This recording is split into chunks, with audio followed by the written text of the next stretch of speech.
So it's over. After all the monsters, all the friendship, all the trauma, Stranger Things is done. But that final episode, it left every single one of us wrestling with one huge, agonizing question. All right, let's get right into it, because this one question has basically split the entire fandom into two. You see, what we watched on screen and what the story wants us to believe, well, they might be two totally different things. So let's break it all down. First things first, let's go back to what we all saw with our own eyes. That gut-wrenching final moment, the peak of a fight that's been going on for almost a decade. And you gotta remember the stakes here. Eleven's entire life, someone was always using her, either as a weapon or as a tool. First Brenner, then the military, she was never ever truly free. So this final act, it was all about ending that cycle for good. And look, what we saw on screen seemed pretty definitive, right? The bomb goes off, the portal to the Upside Down just collapses in on itself, and we literally watch Eleven get pulled into that void.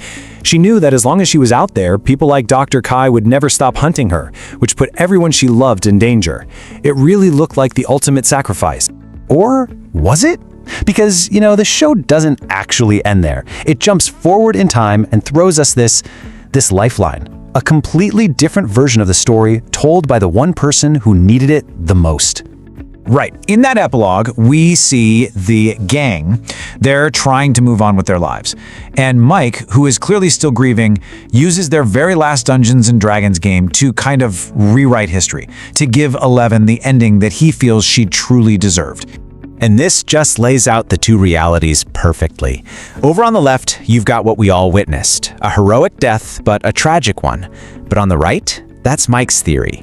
He believes her sister, Kali, who everyone thought was dead, used her last ounce of strength to help Elle pull off the greatest magic trick of all time. So here's how the plan supposedly worked. It's kind of a three-step masterpiece, really. Step 1, Kali, who can project illusions, uses her power from afar. Step 2, she makes everyone think they're watching Eleven die in that portal. And step 3, while everyone is distracted, the real Eleven just slips away, finally free.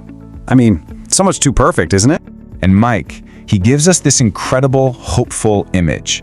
He pictures her somewhere like Iceland, a place he told her about, with waterfalls and nature, a place where she's not just alive, but actually, finally, at peace. But you have to wonder, is this real? Or is it just a story a grieving boyfriend is telling himself to cope? Well, to get closer to the truth, we've got to go straight to the top, to the Duffer brothers themselves, the guys who built this entire world. What was their real plan here? And their answer? It's pretty definitive, just maybe not in the way you'd expect. Ross Duffer said it plainly. For the story to work, for the other characters to truly grow up, quote, Eleven had to go away. You see, for them, it was all about the theme. Eleven, she was the magic of their childhood. And for the characters to become adults, that magic couldn't just stick around forever. They said they never ever wrote a version where she's just hanging out in Mike's basement at the end. They wanted us to face the harsh truth that a normal life was probably never in the cards for her, and they deliberately left her actual fate up to us. And that decision, that ambiguity, it did exactly what they wanted it to do. It basically set the entire fandom on fire, creating these two huge, passionate, and totally opposing camps. So on one side, you have the fans who completely bought into the hopeful ending. This comment from a Reddit user just says it all. For them, it's not about what you can prove, it's about choosing to believe in the happy ending for a character who went through so much. But then you've got the other side, fans who felt completely robbed, who saw this open ending not as poetic, but as a seriously cruel move that betrayed Eleven's entire journey.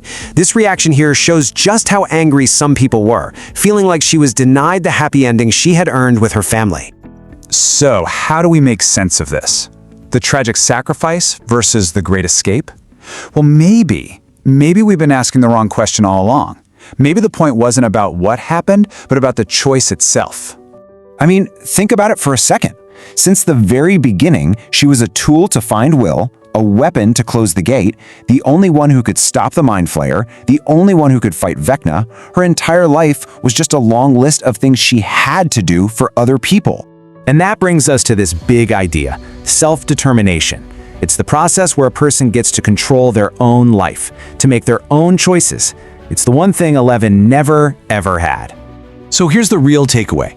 It doesn't matter if she chose to sacrifice herself to save her friends for the last time or if she chose to fake her own death to finally live for herself.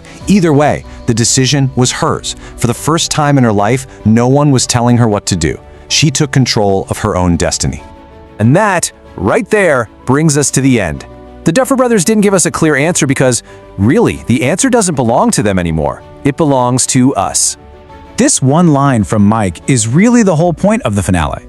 The show looks you right in the eye and admits, we don't know for sure. But then it makes this powerful statement about hope and about what we choose to believe when we're faced with the unknown. So in the end, the show passes that storyteller torch from Mike directly to you. It's given us two different paths, and it's asking us to pick one. Is 11 a tragic hero who made the ultimate sacrifice? Or is she a survivor, living a quiet life of peace, far away from all the pain? The story is over. The final answer is yours.